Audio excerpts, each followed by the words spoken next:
Fala galera, beleza? Hoje a gente vai falar sobre lógica. Vai ser uma introdução, vai ser só um iniciozinho.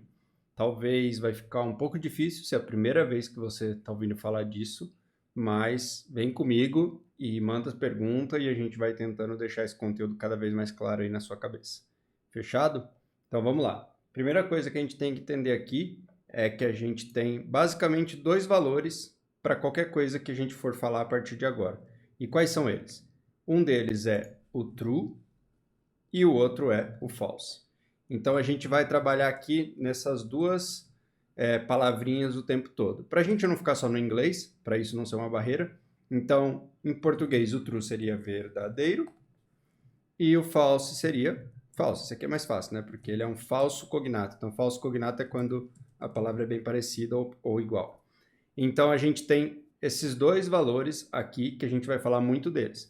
Então, basicamente, um significa algo positivo, não no sentido moral, né? Positivo de sim, beleza, e o outro significa não.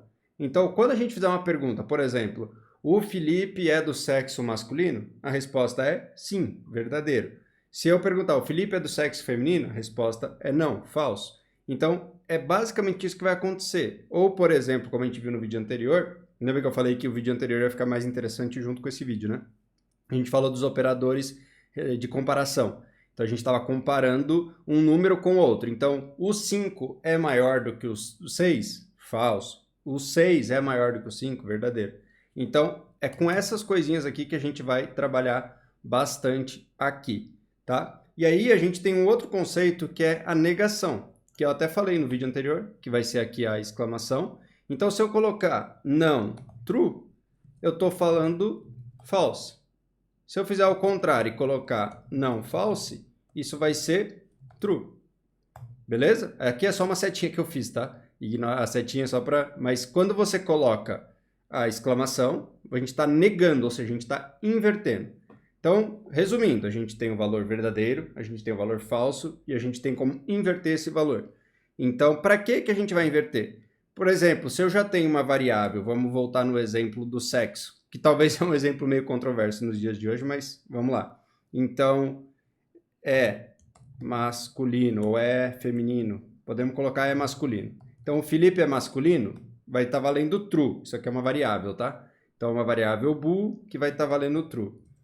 Se eu quiser fazer alguma regra com isso, eu posso ver, por exemplo, pode entrar no banheiro? Se for banheiro masculino, eu posso ver uma regra que isso aqui vai dar true. Mas se for o banheiro feminino, eu posso inverter para saber se pode entrar. Então, eu poderia fazer o quê? Eu poderia fazer ao contrário. Eu poderia fazer a exclamaçãozinha aqui, é masculino. Então, se for masculino, ele vai dar false, porque eu vou estar invertendo, não vai poder entrar nesse banheiro. Então, talvez está confuso, como eu falei, mas vamos tentar agora pensar um pouco como que a gente junta essas coisas. Porque muitas vezes só um valor desse não é suficiente. A gente precisa combinar alguns valores. E aí que entra um conceito do operador lógico. E a gente tem dois principais. Então, a gente tem o operador AND e o operador OR. De novo, para o inglês não ser barreira, AND é a mesma coisa que o nosso E, é uma conjunção, né, para a gente juntar duas coisas. E o OR é o nosso OU, beleza? Então a gente tem o AND ou o OU. E aí, vamos tentar pensar na lógica, porque a palavra lógica aqui nesse conteúdo tem tudo a ver com o nosso raciocínio lógico. Então, quando a gente fala, se você é do sexo masculino e eu falo alguma outra característica sua, por exemplo, e o seu cabelo é escuro, a gente está juntando duas características e se as duas forem verdade, então vai ser o Felipe. Por exemplo, a gente poderia estar fazendo isso. Quando a gente fala ou, é qualquer uma das duas. Então, se você é masculino ou se você tem o cabelo mais escuro, então qualquer uma das duas, você é o Felipe. Então, essa é a diferença entre o AND e o OU. Então, para dar verdade, no AND todo mundo tem que ser verdade. E para dar mentira, no OU, todo mundo tem que ser mentira. Então, se você começar a tentar criar vários exemplos na sua cabeça, você vai ver que isso sempre acontece. Por isso que a gente consegue criar com esses operadores uma tabela verdade. Ou seja, o que vai dar sempre. Então, vamos tentar fazer essa tabela aqui junto. Eu vou colocar aqui em cima, então, uma variável A, uma variável B e eu vou pôr um R aqui de resultado. E aí vamos fazer essa tabela aqui. E aí a gente vai colocar, quando o A for true, for verdadeiro, vou pôr só um Tzinho. Quando o B também for true, então se a gente estiver fazendo a tabela verdade do AND, então aqui entre esses dois vai ser AND, né? Então vai ser o E, né? AND. Então o que vai dar, né? Aqui é o resultado, né? O que vai dar de resultado? Então se for verdade e verdade, as duas variáveis estiverem com valor verdade, a gente vai chegar no valor verdade. Se o A for verdade, mas o B for falso, o que vai acontecer? Lembra que eu falei, o AND todo mundo tem que ser verdadeiro. E você pode pensar em vários exemplos, você vai ver que isso faz sentido. Então, se um é falso, aqui já vai dar falso. E a mesma coisa ao contrário. Se esse for falso e esse for verdade, vai dar falso também. E para fechar, se os dois forem falsos, no AND também vai ser falso. Então, essa aqui é a tabela verdade do AND. Então, o que a gente consegue ver só dando uma batida de olho aqui? O único caso que o AND dá verdadeiro é quando tudo é verdadeiro. Então, isso sempre vai valer. E não importa, podia ter um C, podia ter um D, não importa. Sempre vai ser assim.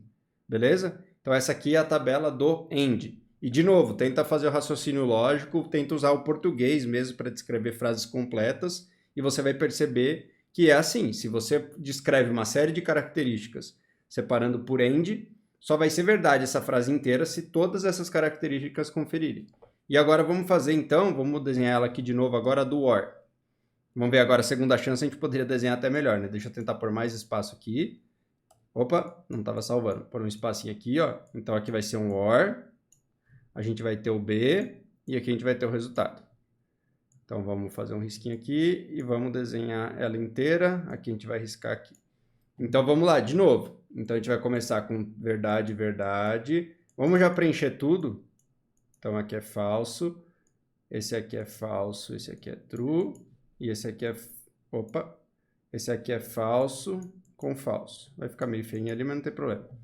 Então o que vai dar? Se uma coisa é verdade ou verdade, também vai dar verdade. Aí aqui já é diferente, né? Lembra do português de novo. O português ajuda muito aqui na lógica para entender. Então se eu tenho uma condição que é verdade ou falso, a gente vai prevalecer a verdade. Então, se ele for do sexo masculino ou se ele tiver cabelo escuro, ele pode entrar, ele é o Felipe. Então, qualquer uma das duas sendo verdadeiro, porque é ou, já vai dar verdadeiro. Igual para essa aqui, porque a ordem não importa.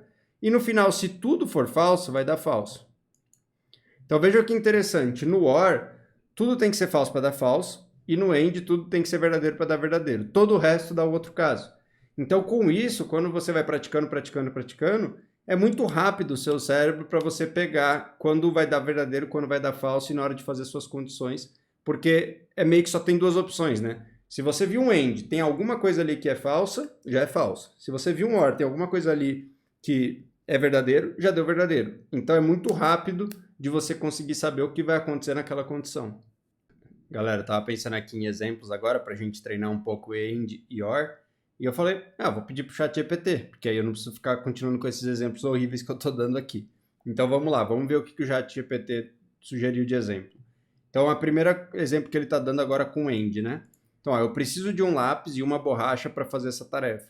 Então, nesse caso, tá vendo o E aqui? Ele tem essa função de ter que ter as duas coisas. Se não tiver lápis e não tiver borracha, a gente não vai conseguir. Outro exemplo. Para entrar no clube, você precisa ter uma identificação válida e estar vestindo roupas apropriadas. De novo, você precisa estar identificado e com roupas apropriadas. Então, se está muito abstrato esses exemplos, pensa como variáveis. Pensa se identificação for uma variável e pensa se vestindo as roupas apropriadas é outra variável. E aí, se a pessoa chegou com a identificação, deu true aqui. Se a pessoa chegou vestindo roupa apropriada, deu true aqui. Então, as duas precisam dar true para que aconteça. Então, é isso que eu falo quando pensar em português, mas pensa que cada pedacinho da frase é uma variável. Vamos ler mais. O pacote só será entregue se houver alguém em casa para assiná-lo e se a taxa de entrega estiver sido paga. Então, de novo, precisa ter as duas variáveis, tem que estar pago e tem que ter alguém para assinar. Vamos ver agora o ou, que não vai precisar das duas. Então, você pode escolher entre uma fatia de bolo de chocolate ou uma fatia do bolo de cenoura. Então, você vai conseguir comer só escolhendo uma. Você não precisa ter as duas e você vai conseguir fazer essa ação. E por último, o espetáculo começa às 20 ou às 21. Você pode escolher o horário. Então, de novo, você não precisa estar nos dois horários. Ele pode ser às 20 ou às 21. Eu acho que os exemplos de ou deles não foi tão bom. Então, vamos pegar, por exemplo, esse caso aqui, ó, o 3, e vamos tentar converter isso num OR. Dá uma pausazinha no vídeo e tenta converter isso aqui num OR. Como que você explicaria essa frase se fosse opcional? Você pudesse ou assinar ou já tivesse sido pago. Beleza, pausa aí para você pensar, mas eu vou tentar fazer aqui também ao vivo com você. Então, o pacote vai ser entregue se tiver alguém para assinar ou se a taxa já tiver sido paga. Vamos supor que o entregador vai deixar lá se já tiver pago. Se não, ele vai ter que ter alguém para assinar para ele receber depois. Então, se a gente converteu isso aqui agora num ou, então vai ter um ou outro. Se tudo isso ainda está muito abstrato, esses exemplos ainda estão muito abstratos, segura, porque nos próximos vídeos a gente vai começar a usar isso na prática, fazer pseudos códigos, igual a gente estava fazendo lá no comecinho desse curso, e a gente vai começar a aplicar isso com variável e código com várias linhas. Só que primeiro a gente precisa entender os conceitos, mas já está chegando essa parte de realmente a gente falar das condições e como aplicar no código. Então era isso, esse vídeo. Eu vou depois ainda falar um pouquinho mais de lógica no próximo vídeo, mas eu vou dar a pausa aqui para isso solidificar bem na sua cabeça. Então tenta estudar, usa o ChatGPT para pegar mais exemplos, procura outros materiais na internet e vai treinando para que isso fique muito natural para você.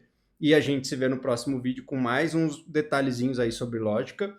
E depois a gente vai começar a praticar, porque a gente vai conseguir falar de outros conceitos de código e juntar isso com o operador relacional. Vai começar a ficar bem interessante e vai começar a ser programação praticamente do jeito que todo mundo programa mesmo. Beleza? Lembra de uma coisa, se inscreve no canal. A maioria das pessoas que estão assistindo esses vídeos não estão inscritos no canal. Assim, é muito mais, sei lá, 10 vezes mais não está inscrito do que está inscrito. Então se inscreve no canal, deixa o like, compartilha com os amigos. E se tiver exemplos, coloca aí nos comentários, porque ajuda a outra galera que está estudando também a ver e pensar nos seus exemplos. Valeu!